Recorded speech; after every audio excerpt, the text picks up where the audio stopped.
Introducing our third man in the ring, our referee in charge of the action, Thomas Taylor. As Terence Crawford, the undefeated fighter from right here in Omaha, and he has this city abuzz, I assure you. Okay. So, Canelo Alvarez! To give the instructions.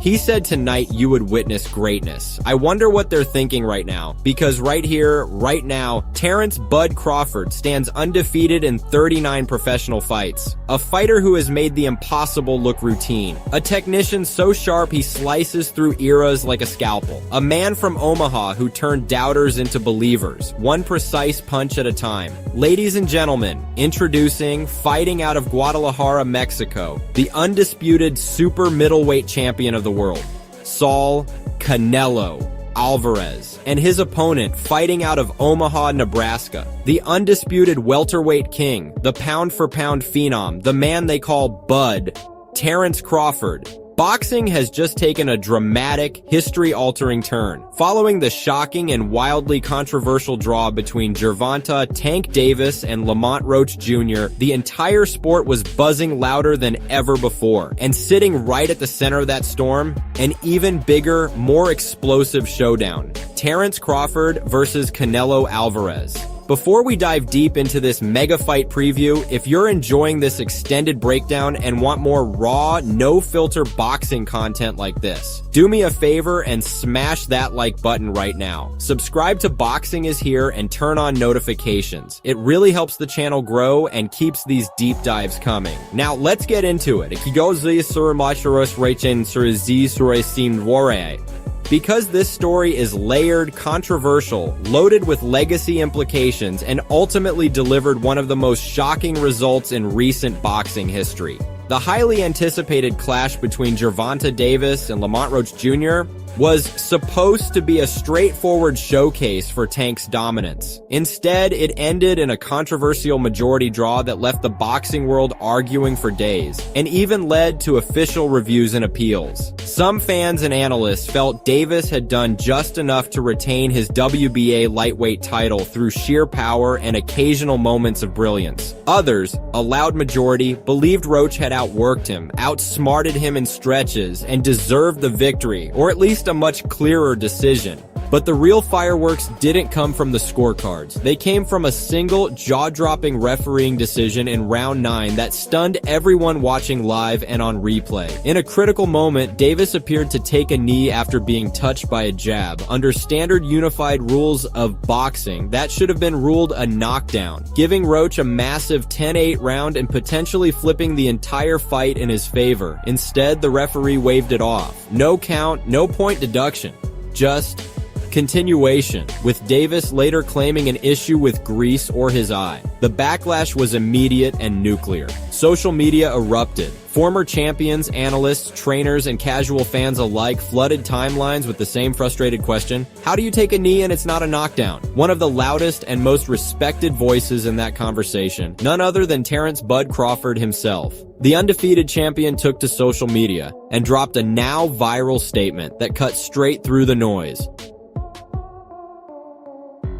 "I never seen someone take a knee and they don't count it as a knockdown. Must have forgot the rules tonight. Simple, direct, and devastatingly effective." Crawford didn't need to scream or add emojis. His calm delivery carried the weight of a man who has mastered the rules inside and outside the ring. His elite fight IQ shone through even in a single tweet. Many agreed. The officiating looked inconsistent at best, biased at worst. Questions swirled about consistency across big fights. Was this an isolated mistake or a symptom of deeper issues in the sport that fans have complained about for years?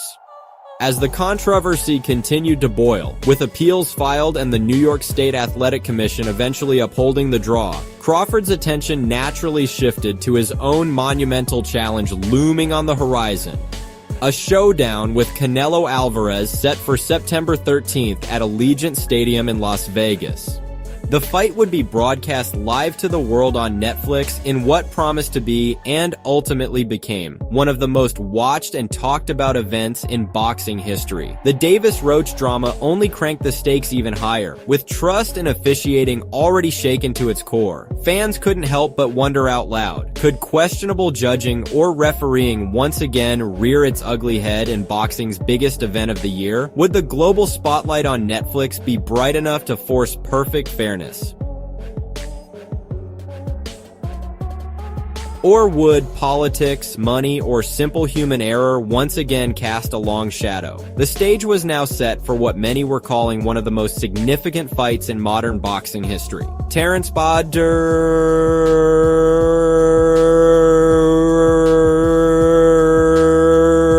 Crawford versus Saul Canelo Alvarez. What started as a dream matchup between two pound-for-pound elites ballooned into a high-stakes spectacle dripping with legacy, risk, massive money, thanks to the involvement of Turki, Al-Sheikh, and Riyadh Season, and the raw, beautiful unpredictability that makes boxing so addictive. At the absolute heart of this battle sat one burning question that divided living rooms, barbershops, comment sections, and betting lines worldwide. Could Terence Crawford overcome Canelo Alvarez's significant advantages in size, raw power, experience at the higher weight, and that legendary Mexican warrior mentality? Let's break it down honestly and deeply. That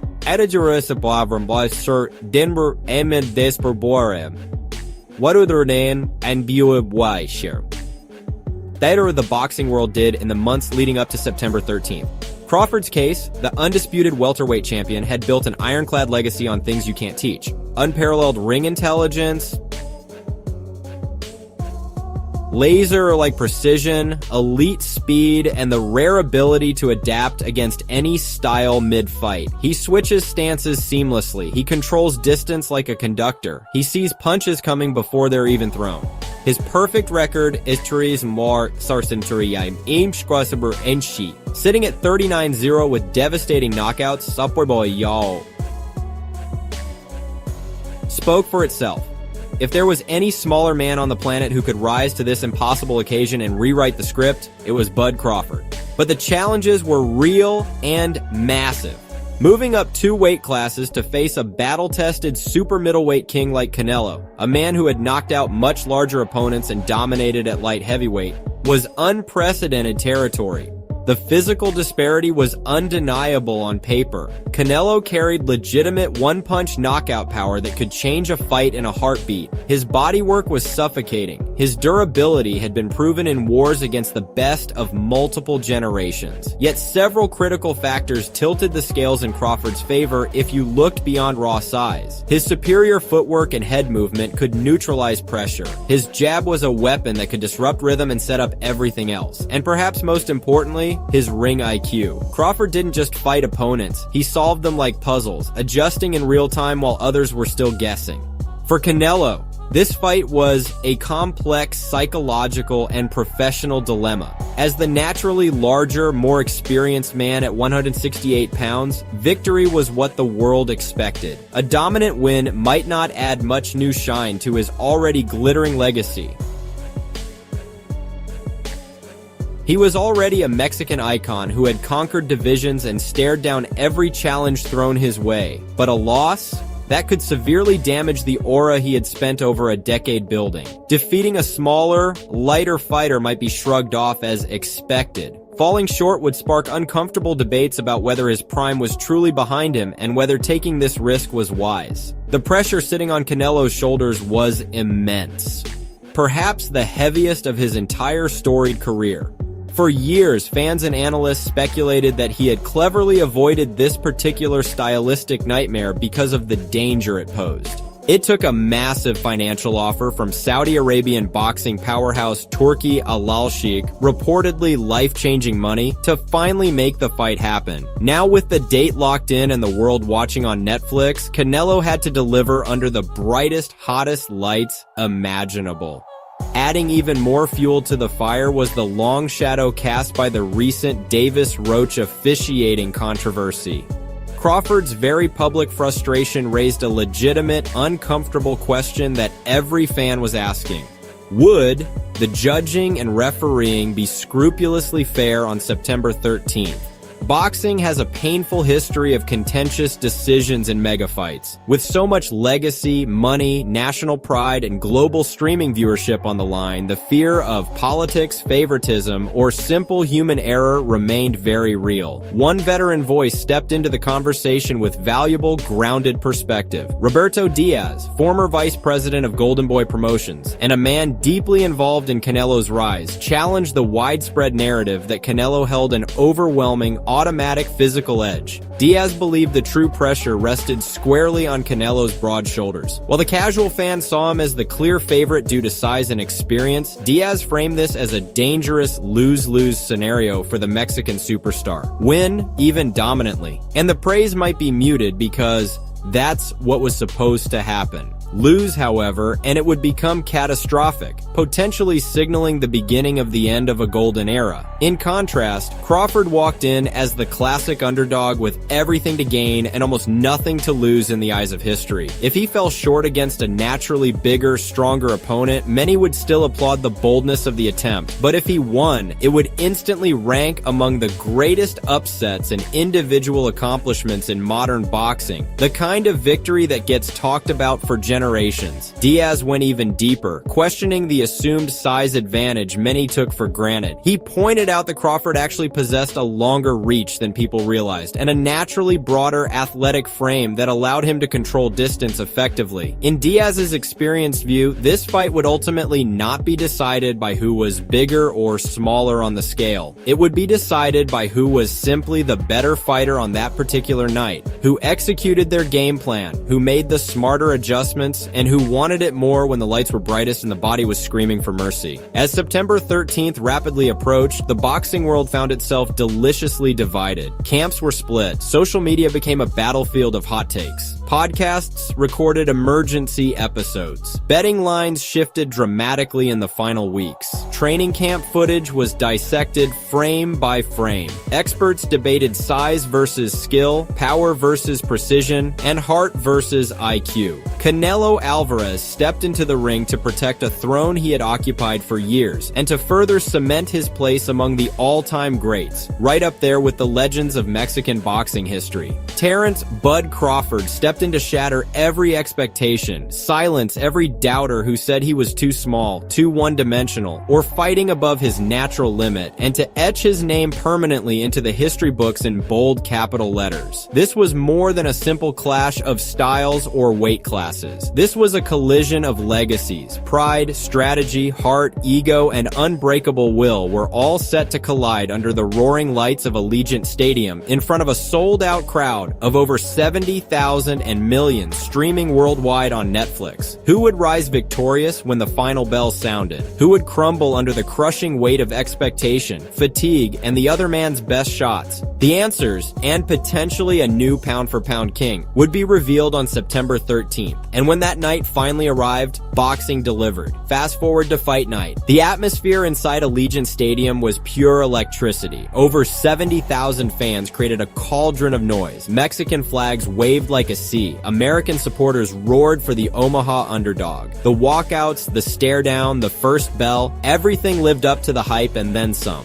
What unfolded over 12 rounds was a masterclass in adaptability and ring generalship. Crawford, moving up 2 weight classes, used his elite footwork, stance switches, and laser jab to disrupt Canelo's rhythm from the early rounds. Canelo pressed with his trademark bodywork and power, but Bud's defense and counters consistently found the mark. As the fight progressed, Crawford grew stronger, while Canelo's output slowed under the pressure of precise, accumulating shots. The later rounds saw Bud dictate the pace, landing clean combinations and avoiding the big bombs that had defined Canelo's career. When the final bell rang, the arena held its breath. The scorecards came in 116-112, 115-113, and 115-113. For your winner by unanimous decision, and the new undisputed super middleweight champion of the world, Terrence "Bud" Crawford. Pandemonium. Crawford became the first male boxer in the four-belt era to become undisputed champion in 3 different weight classes. He raised his arms in victory, tears in his eyes, as the unified belts were draped over his shoulders. Canelo, ever the warrior, showed respect in defeat. Post-fight, Canelo was classy. He was sharper tonight. I gave it everything I had, but Crawford was the better fighter. That's boxing. I'll be back. Crawford, calm and proud, delivered the line that summed up his career. I told everybody, skills pay the bills. Tonight, I proved it on the biggest stage. Social media exploded. Debates raged. Analysts praised Crawford's tactical brilliance. The fight instantly entered the conversation as one of the biggest upsets and most technically impressive performances in years. Crawford had not only beaten Canelo, he had conquered an era and rewritten what many thought was possible. The Davis-Roach controversy had raised fears about officiating, but on this night, the result was clear, decisive, and earned inside the ring. But until the bell rang and the scorecards were read, the debate raged on. What were your predictions back then? Did you believe Canelo would prove his greatness once more and send the smaller man back to welterweight with a harsh lesson? Or did you sense that Terence Crawford would deliver one of the biggest, most technically brilliant upsets in boxing history and prove once and for all that skills truly do pay the bills? Drop your honest thoughts in the comments below. I read every single one, and the best predictions and retrospectives now that we know the result. Always get pinned. If you enjoyed this marathon in-depth breakdown, the pre-fight controversy, the tactical deep dive, the legacy talk, and the historic outcome, smash that like button hard. It helps more than you know. Subscribe to Boxing is here for the latest news, expert round-by-round analysis, historical comparisons, and epic fight previews and recaps that go this deep every single time. Turn on notifications so you never miss when we drop the next big one. And if you want even more, the full cinematic round-by-round breakdown of how this epic actually unfolded inside the ring with tactical insights and key moments, let me know in the comments and I'll drop that extended version next. Until next time, keep your guard up, your eyes open, and remember, in boxing, anything can happen when 2 warriors collide. Sometimes the impossible becomes reality. Peace.